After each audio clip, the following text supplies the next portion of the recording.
Днес няма да правим анбоксинг на CD-та, днес ще си говорим за плочи. Първо, събирате ли плочи и ако да, коя ви е любимата плоча?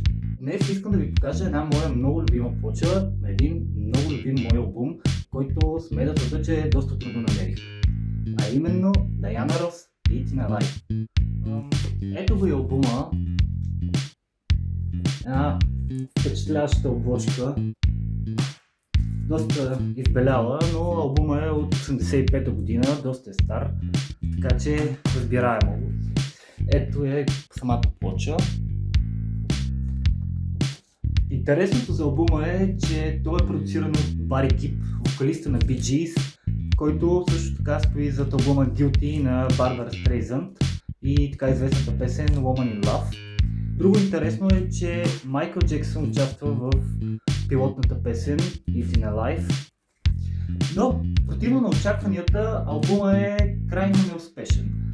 Нито един от синглите не достига до някаква впечатляваща позиция в Billboard.